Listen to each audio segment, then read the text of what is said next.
Let's bring in Mike Wise, Washington Post columnist. I mentioned the column a couple times yesterday because I think we've all had one of these coaches. And Mike was citing certain examples of that fine line between, boy, Bear Bryant, a leader of men. But then there's also that fine line of abusive. Bob Knight, he wins championships. Kids graduate, but he also choked one of his players. The fine line is, if you win, we're far more tolerant of that kind of style. And Mike joins us now. What kind of reaction did you get from that column, Mike? First of all, Dan, has Canelo Alvarez become that big a star? Not yet. Not yet. But I think we're desperate. We're desperate for boxing. And Floyd Yes, we Mayweather, are. he's the only ticket. Yes, we are. Yes, we are. The reaction's been twofold. One, I'm getting letters and emails saying, "Hey, I really appreciate you breaking down the complexity of for lack of a better term, the hard-ass coach and what that person can mean to you in your life, bad and good." And the other side is, do you know you were abused? Oh. But because I let on about my own high school coach who smacked us in the timeout huddles on the knees and wasn't afraid to push some of my teammates and said some very mean things. And I look at that guy now; he's gone. But I say, you know what? I'm not the person I was if he didn't and not if he didn't hit me, but if he didn't push me the way he did. But also, we accept it if we win. But if you're Mike Rice at Rutgers, if he won, we would be saying that he's breaking these kids down to build them and mold them into champions. And it's nice to have somebody who's not afraid to try to build character. He just didn't win. Completely right. The double standards and the hypocrisy of it, the fact that Woody Hayes could get away with what he got away with many years, the fact that, Bear Bryant is still the most hallowed sports figure in the history of Alabama sports, irrespective of the fact that, he wouldn't recruit black players for many years, and he also basically let guys practice in 100-degree heat in Texas and didn't give them water for a bunch of days. So, I think you're right. Now, does that videotape come out? Yeah, it probably comes out when Rutgers is 9-19, not when they're 19-9 and they're winning Big East titles. Well, the Bob Knight video with Neil Reed came out. It's one thing to win championships. It's hard to overlook choking a player even when you've won championships. That put him on double secret probation there. I think you're right, but if you look at Bob Knight was not those Indiana teams after '88 when they won with Keith Smart's shot, they weren't contending. I think they last went to the Final Four '92 under him, and they weren't winning Big Ten titles anymore. Well, they had just lost in the first round, I think, the previous year. Therefore, Bob Knight is all of a sudden somebody that we can fire here.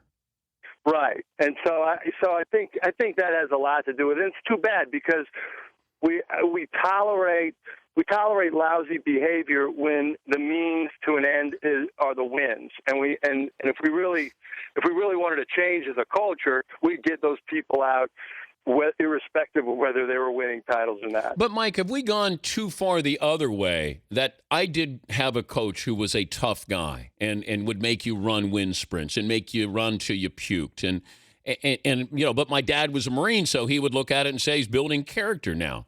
As a parent, I would accept that with my kid if there was tough love, if they were investing in my child to actually say, I care about you as a person. I think too much of this is about the coach who has issues, and he's putting those issues on these players, these kids. I think you make a great point, and this is the point. There's still room for the taskmaster guy to break you down. And when people say my coach was emotionally manipulative, that's what coaches are supposed to do. Manipulate emotions. Get you pumped up. Find a part of you that you can't find yourself. But it's when you cross the line. For instance, in no way was my column a defense of Julie Herman if, in fact, she called her volleyball players at Tennessee whores, alcoholics, and learning disabled. That's awful. And that should be, and she should have been reprimanded. She should have been sued. She should have been fired. I don't think it's a different generation too. I don't think it's smart to make gay slurs. I think it's really stupid, and I think it's a fireable offense now. You can still tell a guy he's loafing. You can get in the guy's face. I mean, I think of all the whatever it is, whatever you call them, the fine line in sports, fine line in life when you have that moment when you become something or you don't become anything. And you can see them left and right in entertainment and everywhere. Do you remember the scene in, I don't know, was it Officer and a Gentleman when Lou Gossett Jr. is making Richard Gere do push-ups? Mayo. Yeah. That's it. And the guy realizes he's got nothing else. He's got to actually work to stay and graduate and become a naval aviator, or he's got nothing in life. And that drill sergeant makes him realize that. Yeah, but remember the great Santini when you have Robert Duvall banging the basketball? He's banging the basketball off his kid's forehead.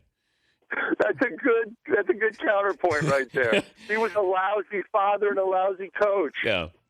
But how about Norman Dale? Could, Gene Hackman in Hoosiers, would he be able to coach nowadays? Oh, man, that's a tough one. Well, if he hit his players like he did at the school before he got to Hickory, you're right. He would be out. He would not get another job because it would be all over the internet. People would find out. I'll go real quick, Dan. It's funny you say that. Gene Hackman, great moment. He comes back from the Marines. He's 20 years old. He's working as a doorman in New York. I read this, I think, in the New York Times a while ago. And one of his sergeants sees him, and he says, "You lazy SOB, you didn't turn out to be anything."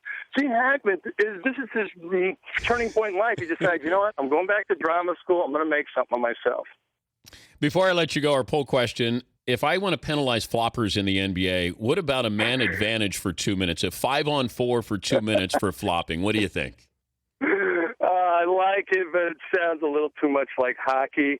And I'm so upset with that Blackhawks call last night that I can't even.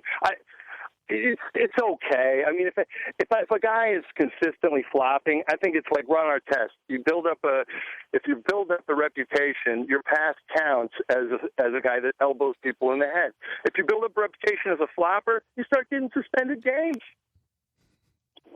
As long as they enforce it, fining LeBron James $5,000 for flopping in Game 4 when he makes $4,400 a minute is not going to have a dent whatsoever. Yeah, that's not even what Maverick Carter spends for lunch. That's crazy. Good to visit with you. Thank you again, Mike. Enjoyed the column. Bye, Dan. Have a good rest of the week. All right, Mike Wise, Washington Post.